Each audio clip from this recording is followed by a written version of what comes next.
El Orla, de Guy de Maupassant. 8 de mayo. ¡Qué hermoso día! He pasado toda la mañana tendido sobre la hierba, delante de mi casa, bajo el enorme plátano que la cubre, la resguarda y le da sombra. Adoro esta región, y me gusta vivir aquí, porque he echado raíces aquí, esas raíces profundas y delicadas que unen al hombre con la tierra donde nacieron y murieron sus abuelos. Esas raíces que lo unen a lo que se piensa y a lo que se come, a las costumbres como a los alimentos, a los modismos regionales, a la forma de hablar de sus habitantes, a los perfumes de la tierra, de las aldeas y del aire mismo. Adoro la casa donde he crecido. Desde mis ventanas veo el Sena, que corre detrás del camino, a lo largo de mi jardín, casi dentro de mi casa, el grande y ancho Sena, cubierto de barcos, en el tramo entre Rouen y el Havre.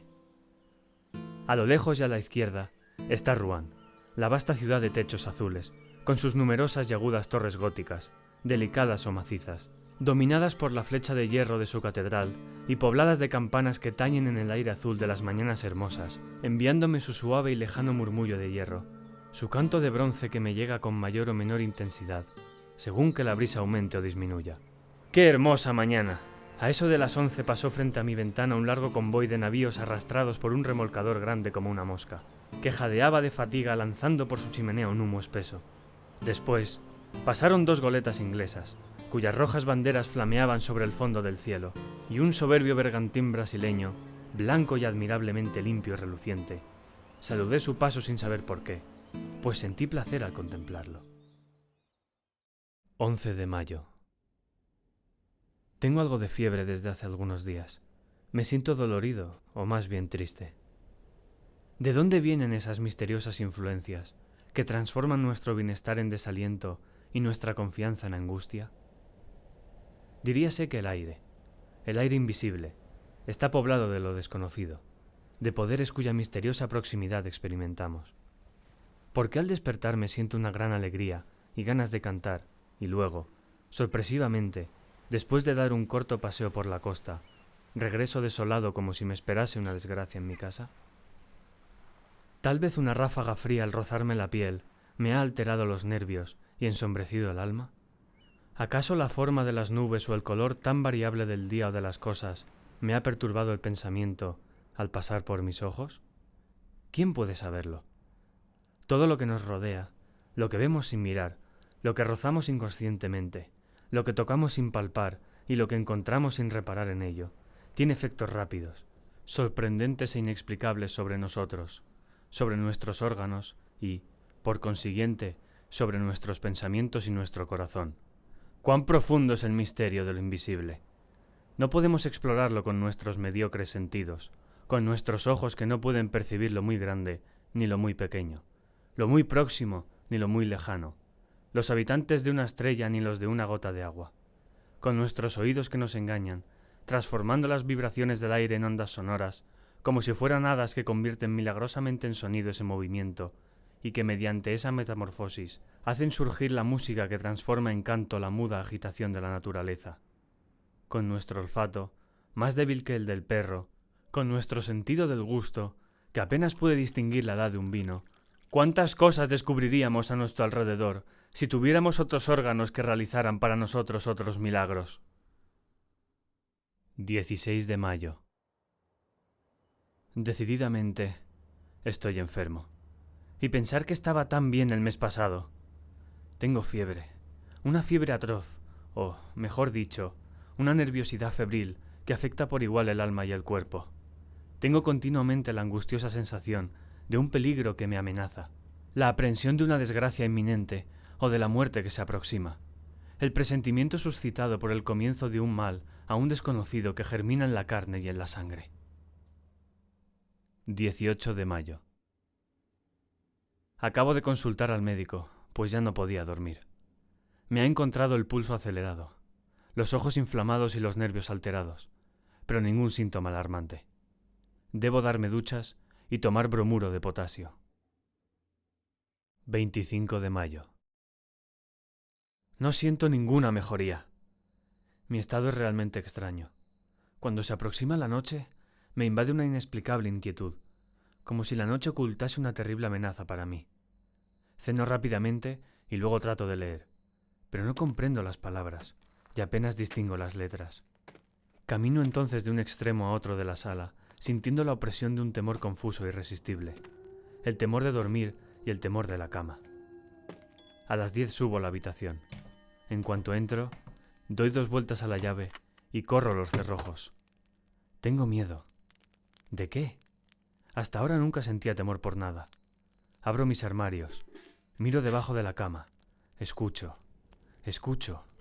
¿Qué? ¿Acaso puede sorprender que un malestar, un trastorno de la circulación y tal vez una ligera congestión, una pequeña perturbación del funcionamiento tan imperfecto y delicado de nuestra máquina viviente, convierta en un melancólico al más alegre de los hombres y en un cobarde al más valiente? Luego me acuesto y espero el sueño como si esperase al verdugo. Espero su llegada con espanto. Mi corazón late intensamente y mis piernas se estremecen. Todo mi cuerpo tiembla, en medio del calor de la cama, hasta el momento en que caigo bruscamente en el sueño, como si me ahogara en un abismo de agua estancada. Ya no siento llegar como antes a ese sueño pérfido, oculto cerca de mí, que me acecha, se apodera de mi cabeza, me cierra los ojos y me aniquila. Duermo durante 2 o 3 horas, y luego no es un sueño sino una pesadilla lo que se apodera de mí. Sé perfectamente que estoy acostado y que duermo, lo comprendo y lo sé, y siento también que alguien se aproxima. Me mira, me toca, sube sobre la cama, se arrodilla sobre mi pecho y tomando mi cuello entre sus manos, aprieta y aprieta, con todas sus fuerzas para estrangularme. Trato de defenderme, impedido por esa impotencia atroz que nos paraliza en los sueños. Quiero gritar y no puedo. Trato de moverme y no puedo. Con angustiosos esfuerzos y jadeante, trato de liberarme, de rechazar ese ser que me aplasta y me asfixia, pero no puedo. Y de pronto, me despierto enloquecido y cubierto de sudor. Enciendo una bujía. Estoy solo. Después de esa crisis, que se repite todas las noches, duermo por fin tranquilamente hasta el amanecer. 2 de junio. Mi estado se ha agravado. ¿Qué es lo que tengo? El bromuro y las duchas no me producen ningún efecto. Para fatigarme más, a pesar de que ya me sentía cansado, fui a dar un paseo por el bosque del Gumar. En un principio me pareció que el aire suave, ligero y fresco, lleno de aromas, de hierbas y hojas, vertía una sangre nueva en mis venas y nuevas energías en mi corazón.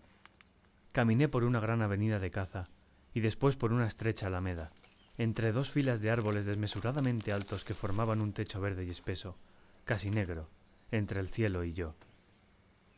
De pronto sentí un estremecimiento, no de frío, sino un extraño temblor angustioso. Apresuré el paso, inquieto por hallarme solo en ese bosque, atemorizado sin razón por el profundo silencio. De improviso, me pareció que me seguían, que alguien marchaba detrás de mí, muy cerca, casi pisándome los talones. Me volví hacia atrás con brusquedad. Estaba solo. Únicamente vi detrás de mí el recto y amplio sendero, vacío, alto, pavorosamente vacío. Y del otro lado se extendía también hasta perderse de vista, de modo igualmente solitario y atemorizante. Cerré los ojos. ¿Por qué? Y me puse a girar sobre un pie como un trompo. Estuve a punto de caer. Abrí los ojos. Los árboles bailaban, la tierra flotaba. Tuve que sentarme. Después ya no supe por dónde había llegado hasta allí. ¡Qué extraño! Ya no recordaba nada. Tomé hacia la derecha y llegué a la avenida que me había llevado al centro del bosque. 3 de junio. He pasado una noche horrible. Voy a irme de aquí por algunas semanas. Un viaje breve, sin duda, me tranquilizará. 2 de julio. Regreso restablecido. El viaje ha sido delicioso. Visité el monte San Michel, que no conocía. Qué hermosa visión se tiene al llegar a Branches, como llegué yo al caer la tarde. La ciudad se halla sobre una colina. Cuando me llevaron al jardín botánico, situado en un extremo de la población, no pude evitar un grito de admiración. Una extensa bahía se extendía ante mis ojos hasta el horizonte, entre 2 costas lejanas que se esfumaban en medio de la bruma, y en el centro de esa inmensa bahía, bajo un dorado cielo despejado, se elevaba un monte extraño, sombrío y puntiagudo en las arenas de la playa. El sol acababa de ocultarse, y en el horizonte aún rojizo se recortaba el perfil de ese fantástico acantilado, que llevaba en su cima un fantástico monumento.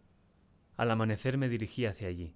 El mar estaba bajo como la tarde anterior, y a medida que me acercaba, veía elevarse gradualmente a la sorprendente abadía.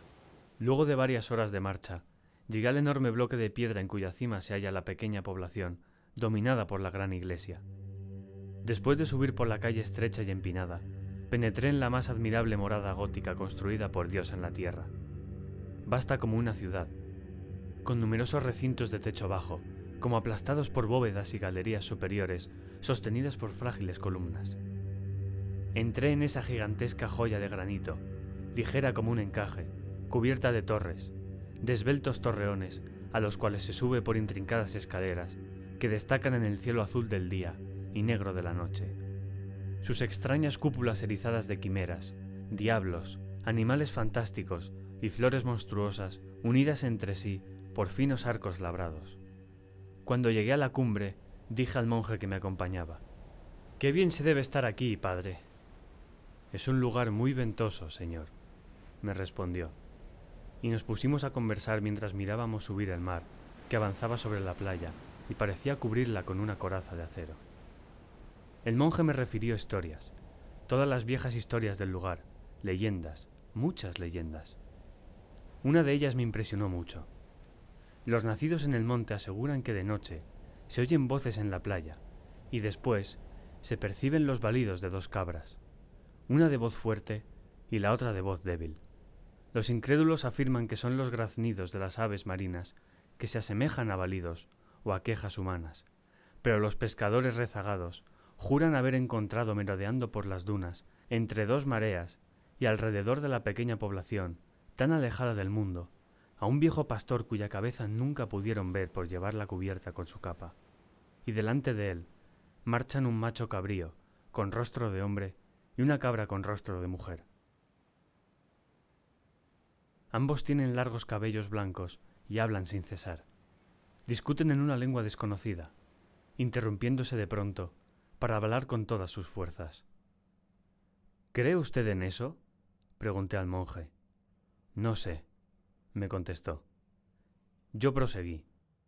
Si existieran en la tierra otros seres diferentes de nosotros, los conoceríamos desde hace mucho tiempo. ¿Cómo es posible que no los hayamos visto ni usted ni yo?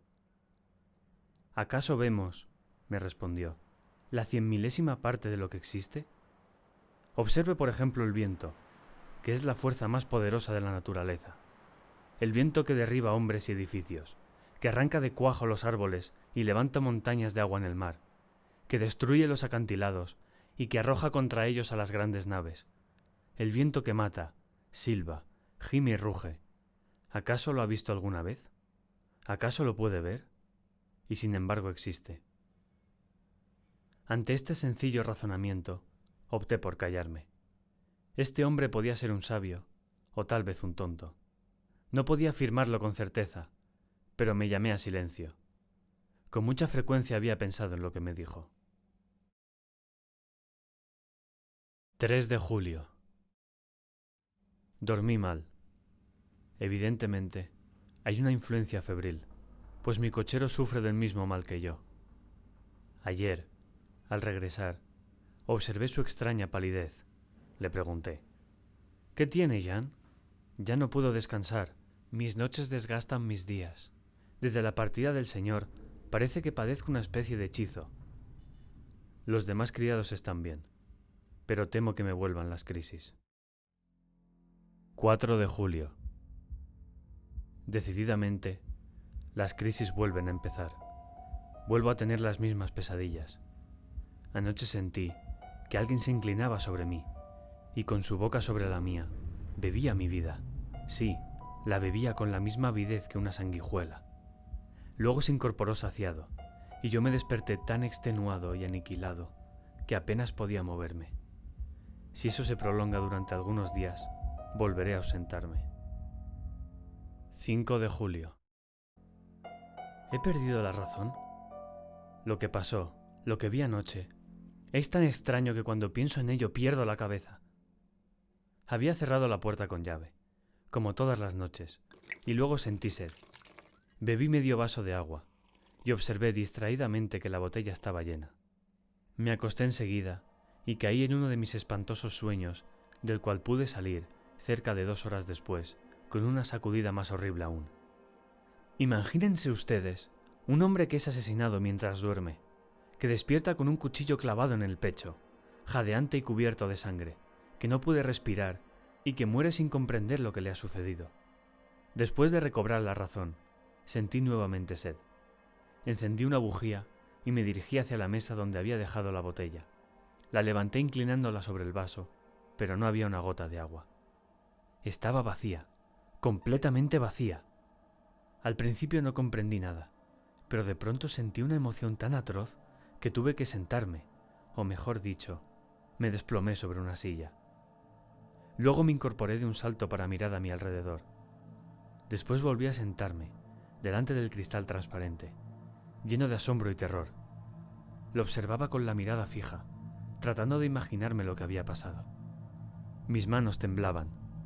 ¿Quién se había bebido el agua? Yo sin duda. ¿Quién podía haber sido sino yo? Entonces, yo era sonámbulo, y vivía sin saberlo esa doble vida misteriosa que nos hace pensar que hay en nosotros dos seres, o que a veces un ser extraño, desconocido e invisible anima, mientras dormimos, nuestro cuerpo cautivo que le obedece como a nosotros, y más que a nosotros. ¡Ah! ¿Quién podrá comprender mi abominable angustia? ¿Quién podrá comprender la emoción de un hombre mentalmente sano, perfectamente despierto y en uso de razón al contemplar espantado una botella que se ha vaciado mientras dormía? Y así permanecí, hasta el amanecer, sin atreverme a volver a la cama. 6 de julio. Pierdo la razón. Anoche también bebieron el agua de la botella, o tal vez la bebí yo. 10 de julio. Acabo de hacer sorprendentes comprobaciones. Decididamente estoy loco. Y sin embargo, el 6 de julio, antes de acostarme, puse sobre la mesa vino, leche, agua, pan y fresas. Han bebido, o he bebido, toda el agua y un poco de leche. No han tocado el vino, ni el pan, ni las fresas. El 7 de julio he repetido la prueba con idénticos resultados. El 8 de julio suprimí el agua y la leche, y no han tocado nada. Por último, el 9 de julio puse sobre la mesa solamente el agua y la leche, teniendo especial cuidado de envolver las botellas con lienzos de muselina blanca y de atar los tapones. Luego me froté con grafito los labios, la barba y las manos, y me acosté. Un sueño irresistible se apoderó de mí, seguido poco después por el atroz despertar. No me había movido, ni siquiera mis sábanas estaban manchadas. Corrí hacia la mesa. Los lienzos que envolvían las botellas seguían limpios e inmaculados. Desaté los tapones, palpitante de emoción. Se habían bebido toda el agua y toda la leche. ¡Ah! ¡Dios mío! Partiré inmediatamente hacia París. 12 de julio. París. Estos últimos días había perdido la cabeza.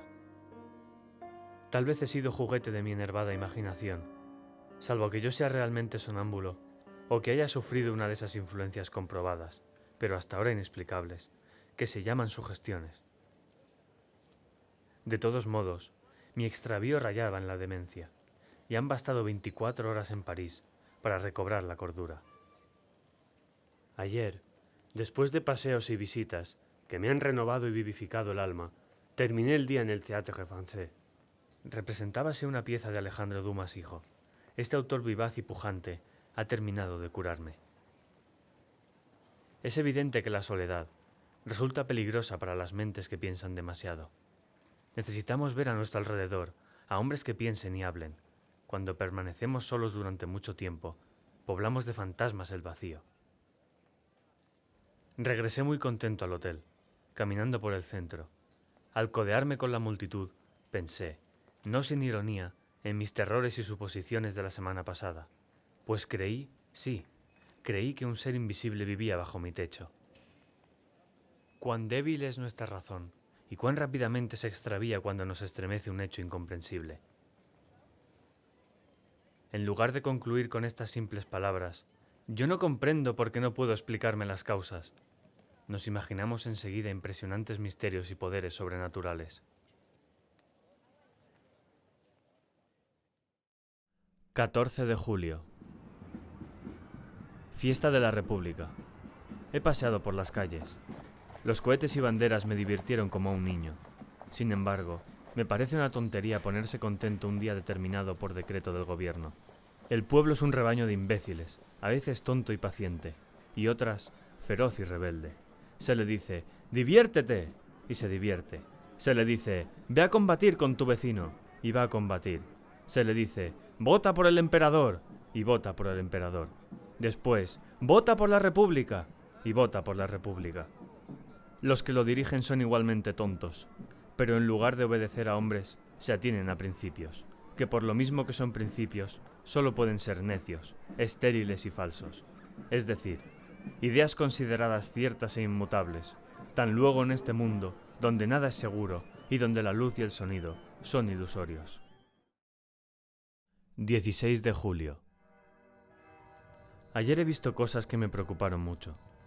Cené en casa de mi prima, la señora Sablé, casada con el jefe del regimiento 76 de cazadores de Limoges. Conocí allí a dos señoras jóvenes, casada una de ellas con el doctor Parent, que se dedica intensamente al estudio de las enfermedades nerviosas y de los fenómenos extraordinarios que hoy dan origen a las experiencias sobre hipnotismo y sugestión. Nos refirió detalladamente los prodigiosos resultados obtenidos por los sabios ingleses y por los médicos de la escuela de Nancy. Los hechos que expuso me parecieron tan extraños que manifesté mi incredulidad. Estamos a punto de descubrir uno de los más importantes secretos de la naturaleza, decía el doctor Parent. Es decir, uno de sus más importantes secretos aquí en la Tierra, puesto que hay evidentemente otros secretos importantes en las estrellas. Desde que el hombre piensa, desde que aprendió a expresar y a escribir su pensamiento, se siente tocado por un misterio impenetrable para sus sentidos groseros e imperfectos, y trata de suplir la impotencia de dichos sentidos mediante el esfuerzo de su inteligencia. Cuando la inteligencia permanecía aún en un estado rudimentario, la obsesión de los fenómenos invisibles adquiría formas comúnmente terroríficas. De ahí las creencias populares en lo sobrenatural. Las leyendas de las almas en pena, las hadas, los gnomos y los aparecidos. Me atrevería a mencionar incluso la leyenda de Dios, pues nuestras concepciones del artífice creador de cualquier religión son las invenciones más mediocres, estúpidas e inaceptables que pueden salir de la mente atemorizada de los hombres. Dios ha hecho al hombre a su imagen y semejanza, pero el hombre también ha procedido así con él. Pero desde hace algo más de un siglo parece percibirse algo nuevo.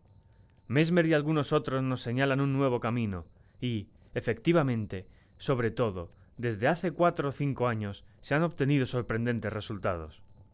Mi prima, también muy incrédula, sonreía. El doctor Parent le dijo: ¿Quiere que la hipnotice, señora? Sí, me parece bien. Ella se sentó en un sillón y él comenzó a mirarla fijamente. De improviso, me dominó la turbación, mi corazón latía con fuerza y sentía una opresión en la garganta. Veía cerrarse pesadamente los ojos de la señora Sablé y su boca se crispaba y parecía jadear. Al cabo de 10 minutos, dormía. «Póngase detrás de ella», me dijo el médico. Obedecí su indicación y él colocó en las manos de mi prima una tarjeta de visita al tiempo que le decía: «Esto es un espejo. ¿Qué ve en él?» «Veo a mi primo», respondió. «¿Qué hace?» Se atusa el bigote. «Y ahora?» Saca una fotografía del bolsillo. ¿Quién aparece en la fotografía? Él, mi primo. Era cierto. Esa misma tarde me habían entregado esa fotografía en el hotel. ¿Cómo aparece en ese retrato? Se halla de pie, con el sombrero en la mano. Evidentemente, veía en esa tarjeta de cartulina lo que hubiera visto en un espejo. Las damas decían espantadas. Pero el médico ordenó: «Usted se levantará mañana a las 8. Luego irá a ver a su primo al hotel donde se aloja y le pedirá que le preste los 5.000 francos que le pide su esposo y que le reclamará cuando regrese de su próximo viaje». Luego la despertó. Mientras regresaba al hotel, pensé en esa curiosa sesión y me asaltaron dudas. No sobre la insospechable, la total buena fe de mi prima, a quien conocía desde la infancia como a una hermana, sino sobre la seriedad del médico. ¿No escondería en su mano un espejo que mostraba a la joven dormida al mismo tiempo que la tarjeta?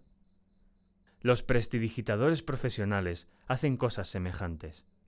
No bien regresé, me acosté, pero a las 8:30 de la mañana me despertó mi sirviente y me dijo: «La señora Sablé quiere hablar inmediatamente con el señor». Me vestí deprisa y la hice pasar. Sentóse muy turbada y me dijo sin levantar la mirada ni quitarse el velo: «Querido primo, tengo que pedirle un gran favor». «¿De qué se trata, prima?» «Me cuesta mucho decirlo, pero no tengo más remedio. Necesito urgentemente 5.000 francos». «¿Pero cómo? ¿Tan luego usted?» «Sí, yo, o mejor dicho mi esposo, que me ha encargado conseguirlos». Me quedé tan asombrado que apenas podía balbucear mis respuestas. Pensaba que ella y el doctor Parent se estaban burlando de mí, y que eso podría ser una mera farsa preparada de antemano y representada a la perfección. Pero todas mis dudas se disiparon cuando la observé con atención. Temblaba de angustia. Evidentemente esta gestión le resultaba muy penosa, y advertí que apenas podía reprimir el llanto. Sabía que era muy rica y le dije: «¿Cómo es posible que su esposo no disponga de 5.000 francos? Reflexione. ¿Está segura de que le ha encargado pedírmelos a mí?» Vaciló durante algunos segundos, como si le costara mucho recordar, y luego respondió: «Sí, estoy segura». «¿Le ha escrito?» Vaciló otra vez y volvió a pensar. Advertí el penoso esfuerzo de su mente. No sabía. Solo recordaba que debía pedirme ese préstamo para su esposo. Por consiguiente, se decidió a mentir. «Sí, me escribió». «¿Cuándo?» «Ayer no me dijo nada». «Recibí su carta esta mañana». «¿Puede enseñármela?» No, contenía cosas íntimas, demasiado personales y la he quemado. Así que su marido tiene deudas». Vaciló una vez más y luego murmuró: «No lo sé». Bruscamente le dije: «Pero en este momento, querida prima, no dispongo de 5.000 francos». Dio una especie de grito de desesperación. «¡Ay, por favor! ¡Se lo ruego! Trate de conseguirlos». Exaltada, unía sus manos como si se tratara de un ruego. Su voz cambió de tono. Lloraba murmurando cosas ininteligibles, molesta y dominada por la orden irresistible que había recibido. «¡Ay! Le suplico, si supiera cómo sufro. Los necesito para hoy». Sentí piedad por ella. «Los tendrá de cualquier manera, se lo prometo». «Oh, gracias, gracias. Qué bondadoso es usted». «¿Recuerda lo que pasó anoche en su casa?», le pregunté entonces. «Sí». «¿Recuerda que el doctor Parent la hipnotizó?». «Sí». «Pues bien, fue él quien le ordenó venir esta mañana a pedirme 5.000 francos, y en este momento usted obedece a su sugestión». Reflexionó durante algunos instantes y luego respondió: «Pero es mi esposo quien me los pide». Durante 1 hora traté infructuosamente de convencerla. Cuando se fue, corrí a casa del doctor Parent. Me dijo: «¿Se ha convencido ahora?». «Sí, no hay más remedio que creer. Vamos a ver a su prima». Cuando llegamos, dormitaba en un sofá, rendida por el cansancio. El médico le tomó el pulso. La miró durante algún tiempo con una mano extendida hacia sus ojos, que la joven cerró debido al influjo irresistible del poder magnético. Cuando se durmió, el doctor Parent le dijo: «Su esposo no necesita los 5.000 francos. Por lo tanto, usted debe olvidar que ha rogado a su primo para que éste se los preste. Y si le habla de eso, usted no comprenderá». Luego le despertó. Entonces saqué mi billetera. «Aquí tiene, querida prima, lo que me pidió esta mañana». Se mostró tan sorprendida que no me atreví a insistir. Traté, sin embargo, de refrescar su memoria, pero negó todo enfáticamente, creyendo que me burlaba, y poco faltó para que se enojase. Acabo de regresar. La experiencia me ha impresionado tanto que no he podido almorzar. 19 de julio. Muchas personas a quienes he referido esta aventura se han reído de mí. Ya no sé qué pensar. El sabio dijo, quizá. 21 de julio. Cené en Bougival y después estuve en el baile de los remeros. Decididamente, todo depende del lugar y del medio. Creer en lo sobrenatural en la isla de la Grenouillère sería el colmo del desatino. Pero, ¿no es así en la cima del monte San Michel y en la India? Sufrimos la influencia de lo que nos rodea. Regresaré a casa la semana próxima. 30 de julio. Ayer he regresado a casa. Todo está bien. 2 de agosto. No hay novedades. Hace un tiempo espléndido. Paso los días mirando correr el Sena. 4 de agosto. Hay problemas entre mis criados. Aseguran que alguien rompe los vasos en los armarios por la noche. El sirviente acusa a la cocinera, y ésta a la lavandera, quien a su vez acusa a los dos primeros. ¿Quién es el culpable?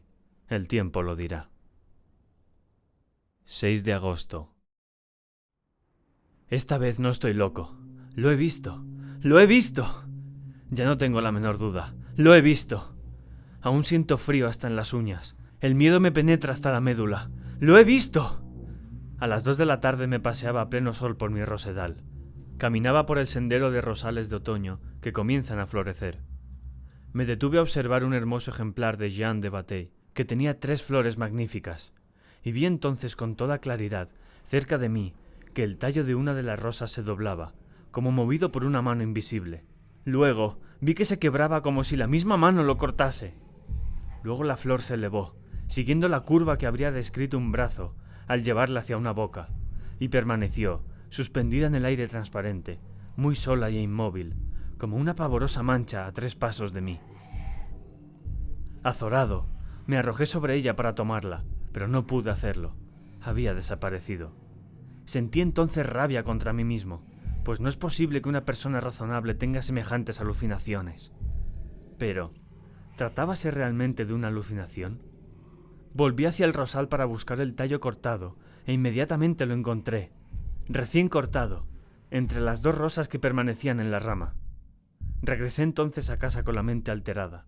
En efecto, ahora estoy convencido, seguro como de la alternancia de los días y las noches, de que existe, cerca de mí, un ser invisible, que se alimenta de leche y agua, que puede tocar las cosas, tomarlas y cambiarlas de lugar, dotado, por consiguiente, de un cuerpo material aunque imperceptible para nuestros sentidos, y que habita en mi casa como yo. 7 de agosto. Dormí tranquilamente. Se ha bebido el agua de la botella, pero no perturbó mi sueño. Me pregunto si estoy loco. Cuando a veces me paseo a pleno sol, a lo largo de la costa, he dudado de mi razón. No son ya dudas inciertas, como las que he tenido hasta ahora, sino dudas precisas, absolutas. He visto locos. He conocido a algunos que seguían siendo inteligentes, lúcidos y sagaces en todas las cosas de la vida, menos en un punto. Hablaban de todo con claridad, facilidad y profundidad, pero de pronto su pensamiento chocaba contra el escollo de la locura y se hacía pedazos. Volaba en fragmentos y se hundía en ese océano siniestro y furioso, lleno de olas fragorosas, brumosas y borrascosas, que se llama demencia. Ciertamente, estaría convencido de mi locura si no tuviera perfecta conciencia de mi estado, al examinarlo con toda lucidez. En suma, yo solo sería un alucinado que razona. Se habría producido en mi mente uno de esos trastornos que hoy tratan de estudiar y precisar los fisiólogos modernos, y dicho trastorno habría provocado en mí una profunda ruptura en lo referente al orden y a la lógica de las ideas. Fenómenos semejantes se producen en el sueño, que nos muestra las fantasmagorías más inverosímiles sin que ello nos sorprenda, porque mientras duerme el aparato verificador, el sentido del control, la facultad imaginativa vigila y trabaja. ¿Acaso ha dejado de funcionar en mí una de las imperceptibles teclas del teclado cerebral? Hay hombres que a raíz de accidentes pierden la memoria de los nombres propios, de las cifras o solamente de las fechas. Hoy se ha comprobado la localización de todas las partes del pensamiento. No puede sorprender entonces que en este momento se haya disminuido mi facultad de controlar la irrealidad de ciertas alucinaciones. Pensaba en todo ello mientras caminaba por la orilla del río.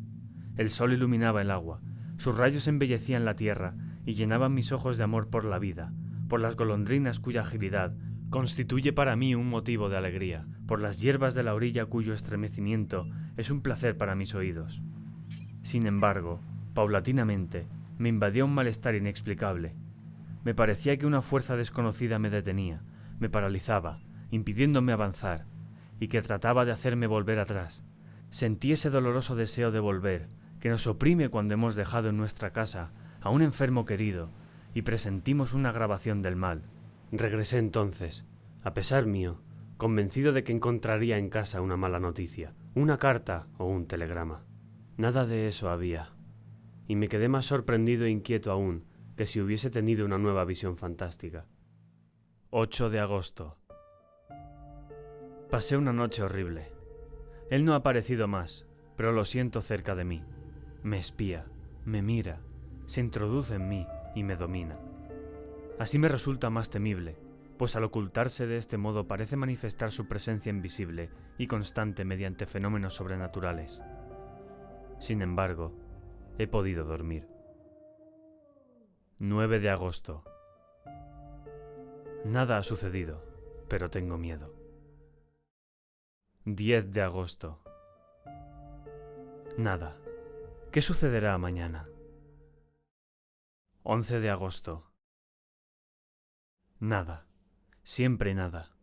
No puedo quedarme aquí con este miedo y estos pensamientos que dominan mi mente. Me voy. 12 de agosto, 10 de la noche. Durante todo el día he tratado de partir, pero no he podido. He intentado realizar este acto tan fácil y sencillo, salir, subir en mi coche para dirigirme a Rouen, y no he podido. ¿Por qué? 13 de agosto. Cuando nos atacan ciertas enfermedades, nuestros mecanismos físicos parecen fallar.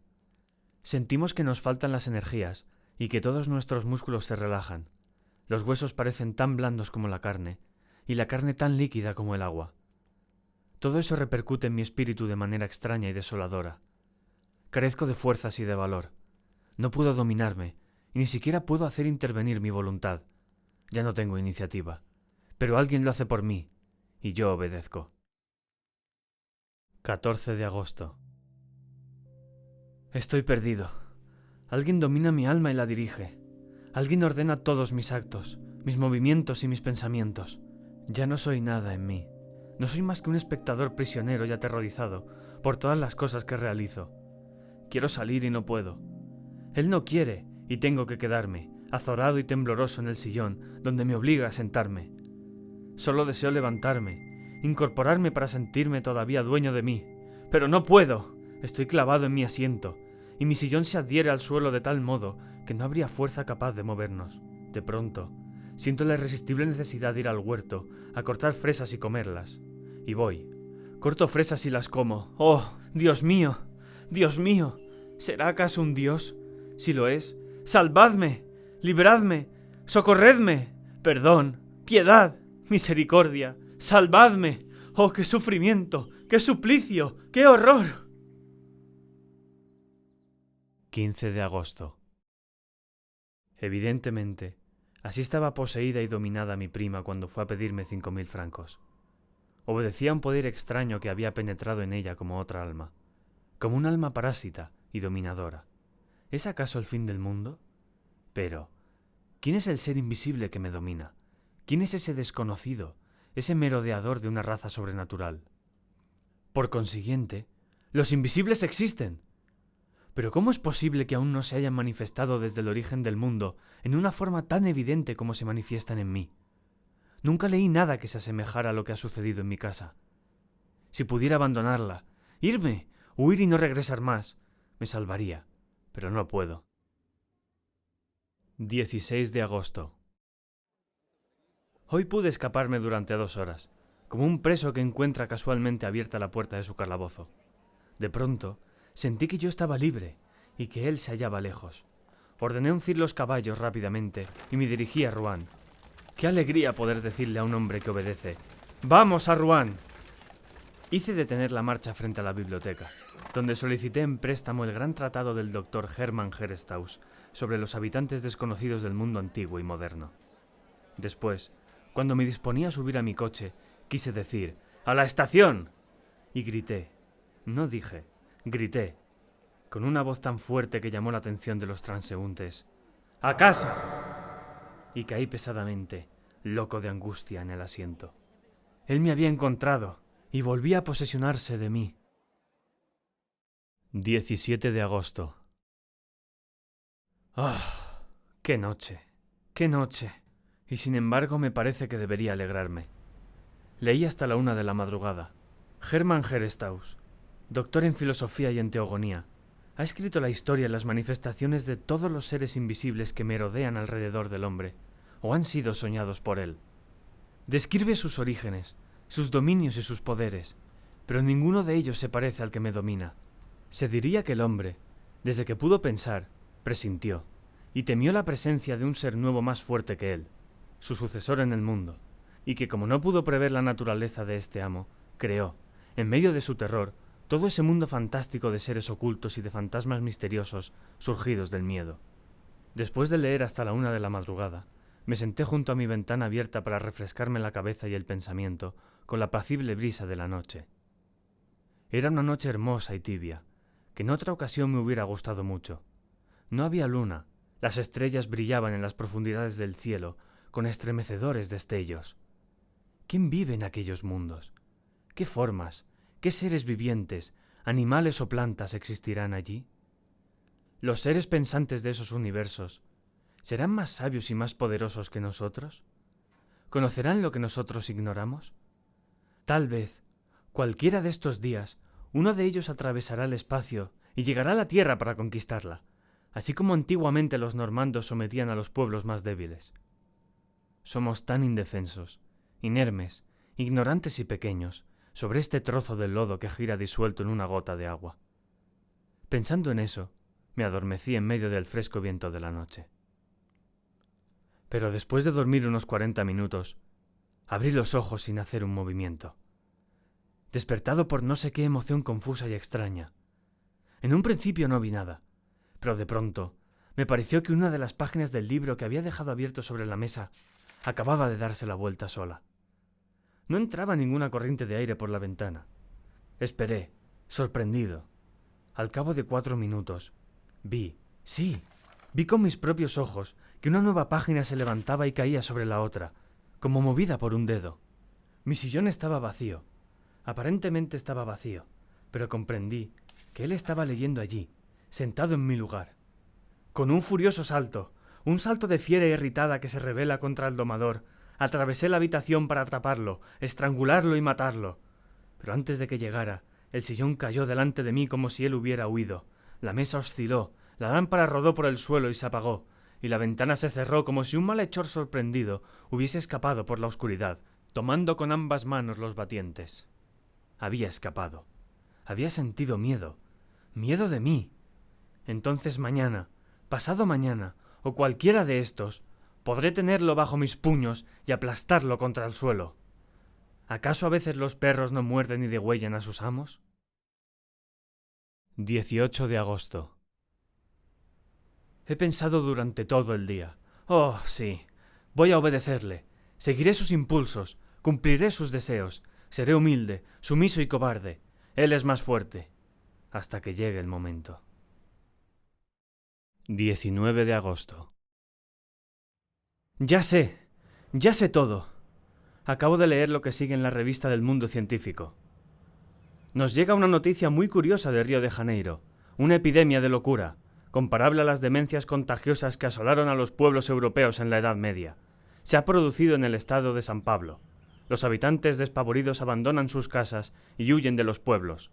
Dejan sus cultivos, creyéndose poseídos y dominados, como un rebaño humano, por seres invisibles aunque tangibles, por especies de vampiros que se alimentan de sus vidas mientras los habitantes duermen, y que además beben agua y leche sin apetecerles aparentemente ningún otro alimento.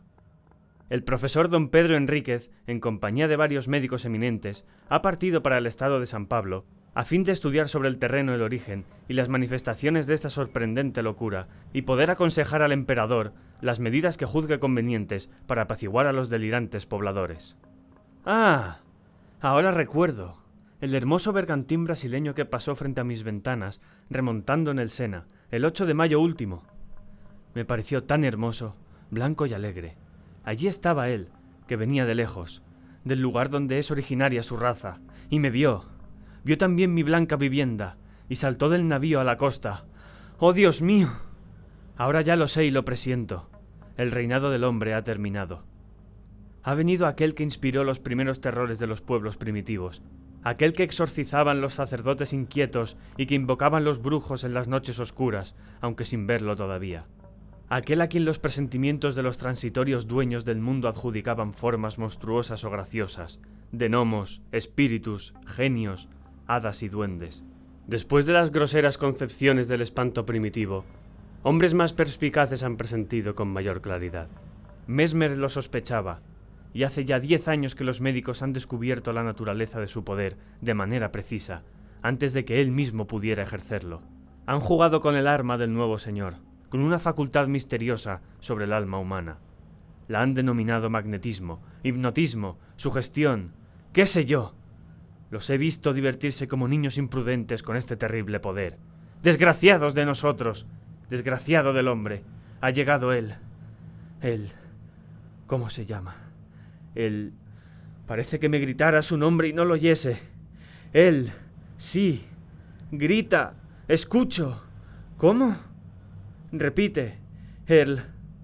Orla. He oído. El Orla. Es él. El Orla. Ha llegado. ¡Ah! El buitre se ha comido la paloma. El lobo ha devorado el cordero. El león ha devorado el búfalo de agudos cuernos. El hombre ha dado muerte al león con la flecha, el puñal y la pólvora. Pero el Orla hará con el hombre lo que nosotros hemos hecho con el caballo y el buey. Lo convertirá en su cosa, su servidor y su alimento, por el solo poder de su voluntad. ¡Desgraciados de nosotros! No obstante, a veces el animal se rebela y mata a quien lo domestica. Yo también quiero. Yo podría hacer lo mismo. Pero primero hay que conocerlo, tocarlo y verlo. Los sabios afirman que los ojos de los animales no distinguen las mismas cosas que los nuestros. Y mis ojos no pueden distinguir al recién llegado que me oprime. ¿Por qué? ¡Oh! Recuerdo ahora las palabras del monje del monte San Michel. ¿Acaso vemos la 100.000ª parte de lo que existe? Observe, por ejemplo, el viento, que es la fuerza más poderosa de la naturaleza, el viento que derriba hombres y edificios, que arranca de cuajo los árboles y levanta montañas de agua en el mar, que destruye los acantilados y arroja contra ellos a las grandes naves. El viento, que silba, gime y ruge. ¿Acaso lo ha visto usted alguna vez? ¿Acaso puede verlo? Y sin embargo existe. Y yo seguía pensando. Mis ojos son tan débiles e imperfectos que ni siquiera distinguen los cuerpos sólidos cuando son transparentes como el vidrio. Si un espejo sin azogue obstruye mi camino, chocaré contra él como el pájaro que penetra en una habitación y se rompe la cabeza contra los vidrios. Por lo demás, 1000 cosas nos engañan y desorientan. No puede extrañar entonces que el hombre no sepa percibir un cuerpo nuevo que atraviesa la luz. ¡Un ser nuevo! ¿Por qué no? No podía dejar de venir. ¿Por qué nosotros íbamos a ser los últimos? Nosotros no los distinguimos, pero tampoco nos distinguían los seres creados antes que nosotros. Ello se explica porque su naturaleza es más perfecta, más elaborada y mejor terminada que la nuestra, tan endeble y torpemente concebida, trabada por órganos siempre fatigados, siempre forzados como mecanismos demasiado complejos, que vive como una planta o como un animal, nutriéndose penosamente de aire, hierba y carne, máquina animal acosada por las enfermedades, las deformaciones y las putrefacciones, que respira con dificultad, imperfecta, primitiva y extraña, ingeniosamente mal hecha, obra grosera y delicada, bosquejo del ser que podría convertirse en inteligente y poderoso. Existen muchas especies en este mundo, desde la ostra al hombre. ¿Por qué no podría aparecer una más, después de cumplirse el periodo que separa las sucesivas apariciones de las diversas especies? ¿Por qué no puede aparecer una más? ¿Por qué no pueden surgir también nuevas especies de árboles, de flores gigantescas y resplandecientes que perfumen regiones enteras? ¿Por qué no pueden aparecer otros elementos que no sean el fuego, el aire, la tierra y el agua? Solo son 4, nada más que 4, esos padres que alimentan a los seres. ¡Qué lástima! ¿Por qué no serán 40, 400 o 4000? Todo es pobre, mezquino, miserable. Todo se ha dado con avaricia, se ha inventado secamente y se ha hecho con torpeza. ¡Ah! ¡Cuánta gracia hay en el elefante y el hipopótamo! ¡Qué elegante es el camello! Se podrá decir que la mariposa es una flor que vuela. Yo sueño con una que sería tan grande como 100 universos, con alas cuya forma, belleza, color y movimiento ni siquiera puedo describir, pero lo veo. Va de estrella a estrella, refrescándolas y perfumándolas, con el soplo armonioso y ligero de su vuelo, y los pueblos que allí habitan la miran pasar, extasiados y maravillados. ¿Qué es lo que tengo? Es el orla, que me hechiza, que me hace pensar esas locuras. Está en mí, se convierte en mi alma. ¡Lo mataré! 19 de agosto. Lo mataré. Lo he visto. Anoche yo estaba sentado en la mesa y simulé escribir con gran atención. Sabía perfectamente que vendría a rondar a mi alrededor, muy cerca, tan cerca que tal vez podría tocarlo y asirlo. Y entonces tendría la fuerza de los desesperados. Dispondría de mis manos, mis rodillas, mi pecho, mi frente y mis dientes para estrangularlo, aplastarlo, morderlo y despedazarlo. Yo acechaba con todos mis sentidos sobreexcitados. Había encendido las 2 lámparas y las 8 bujías de la chimenea, como si fuese posible distinguirlo con esa luz. Frente a mí está mi cama, una vieja cama de roble. A la derecha, la chimenea. A la izquierda, la puerta, cerrada cuidadosamente, después de dejarla abierta durante largo rato a fin de atraerlo. Detrás de mí, un gran armario con espejos, que todos los días me servía para afeitarme y vestirme, y donde acostumbraba a mirarme de pies a cabeza cuando pasaba frente a él. Como dije antes, simulaba escribir para engañarlo, pues él también me espiaba. De pronto, tuve la certeza de que leía por encima de mi hombro, de que estaba allí rozándome la oreja. Me levanté con las manos extendidas, girando con tal rapidez que estuve a punto de caer. Pues bien, se veía como si fuera pleno día, y sin embargo, no me vi en el espejo. Estaba vacío, claro, profundo y resplandeciente de luz. Mi imagen no aparecía, y yo estaba frente a él. Veía aquel vidrio, totalmente límpido de arriba abajo, y lo miraba con ojos extraviados. No me atrevía a avanzar, y ya no tuve valor para hacer un movimiento más. Sentía que él estaba allí, pero que se me escaparía otra vez, con su cuerpo imperceptible que me impedía reflejarme en el espejo. ¡Cuánto miedo sentí! De pronto, mi imagen volvió a reflejarse, pero como si estuviese envuelta en la bruma, como si la observase a través de una capa de agua. Me parecía que esa agua se deslizaba lentamente de izquierda a derecha, y que paulatinamente mi imagen adquiría mayor nitidez. Era como el final de un eclipse. Lo que la ocultaba no parecía tener contornos precisos. Era una especie de transparencia opaca, que poco a poco se aclaraba. Por último, pude distinguirme completamente como todos los días. ¡Lo había visto! Conservo el espanto que aún me hace estremecer. 20 de agosto.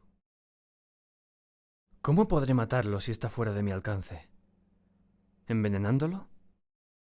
Pero él me verá mezclar el veneno en el agua, y tal vez nuestros venenos no tienen ningún efecto sobre un cuerpo imperceptible. No, decididamente no. Pero entonces, ¿qué haré entonces? 21 de agosto. He llamado a un cerrajero de Rouen y le he encargado persianas metálicas como las que tienen algunas residencias particulares de París, en la planta baja, para evitar los robos. Me haré además una puerta similar. Me debe haber tomado por un cobarde, pero no importa. 10 de septiembre. Rouen, Hotel Continental. Ha sucedido. Pero ¿habrá muerto? Lo que vi me ha trastornado. Ayer, después de que el cerrajero colocó la persiana y la puerta de hierro, dejé todo abierto hasta medianoche, a pesar de que comenzaba a hacer frío. De improviso, sentí que estaba aquí, y me invadió la alegría, una enorme alegría. Me levanté lentamente y caminé en cualquier dirección durante algún tiempo para que no sospechase nada. Luego me quité los botines y me puse distraídamente unas pantuflas. Cerré después la persiana metálica y regresé con paso tranquilo hasta la puerta, cerrándola también con 2 vueltas de llave. Regresé entonces hacia la ventana. La cerré con un candado y guardé la llave en el bolsillo.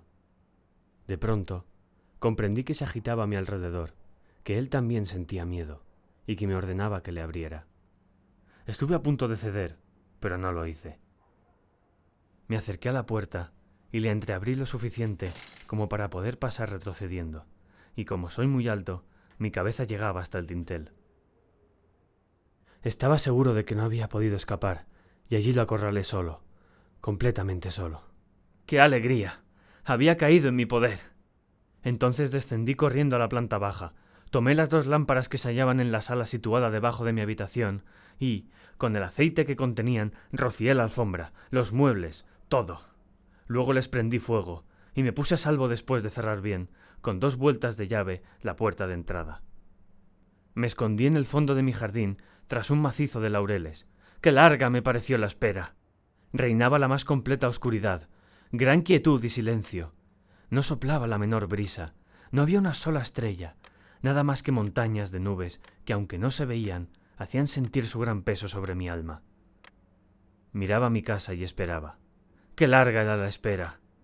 Creía que el fuego ya se había extinguido por sí solo, o que él lo había extinguido. Hasta que vi que una de las ventanas se hacía astillas debido a la presión del incendio, y una gran llamarada roja y amarilla, larga, flexible y acariciante, ascender por la pared blanca hasta rebasar el techo. Una luz se reflejó en los árboles, en las ramas y en las hojas, y también un estremecimiento de pánico. Los pájaros se despertaban, un perro comenzó a ladrar, parecía que iba a amanecer. De inmediato, estallaron otras ventanas, y pude ver que toda la planta baja de mi casa ya no era más que un espantoso brasero. Pero se oyó un grito en medio de la noche, un grito de mujer horrible, sobreagudo y desgarrador, al tiempo que se abrían las ventanas de 2 buhardillas. ¡Me había olvidado de los criados! Vi sus rostros enloquecidos y sus brazos que se agitaban. Despavorido, eché a correr hacia el pueblo gritando: ¡Socorro! ¡Socorro! ¡Fuego! ¡Fuego! Encontré gente que ya acudía al lugar y regresé con ellos para ver. La casa ya solo era una hoguera horrible y magnífica, una gigantesca hoguera que iluminaba la tierra, una hoguera donde ardían los hombres, y él también. Él, mi prisionero, el nuevo ser, el nuevo amo, el Orla. De pronto, el techo entero se derrumbó entre las paredes y un volcán de llamas ascendió hasta el cielo. Veía esa masa de fuego por todas las ventanas abiertas hacia ese enorme horno y pensaba que él estaría allí, muerto en ese horno. ¿Muerto? ¿Será posible? ¿Acaso su cuerpo, que la luz atravesaba, podía destruirse por los mismos medios que destruyen nuestros cuerpos? ¿Y si no hubiera muerto? Tal vez solo el tiempo puede dominar al ser invisible y temido. ¿Para qué ese cuerpo transparente, ese cuerpo invisible, ese cuerpo de espíritu, si también está expuesto a los males, las heridas, las enfermedades y la destrucción prematura? ¿La destrucción prematura? Todo el temor de la humanidad procede de ella. Después del hombre, el Orla. Después de aquel que puede morir todos los días, a cualquier hora, en cualquier minuto, en cualquier accidente, ha llegado aquel que morirá solamente un día determinado, en una hora y en un minuto determinado, al llegar al límite de su vida. No hay duda. No hay duda. No ha muerto. Entonces, tendré que suicidarme. El Orla, de Guy de Maupassant. Un audiolibro producido por Movox Studio. Locución: Juan Hernández. Grabación de sonido: Jaime Alacreu. Diseño de sonido: Jaime Alacreu y Daniel Domínguez. Coordinación: Alejandro González. Y con la colaboración del portal de libros de dominio público, Alejandría.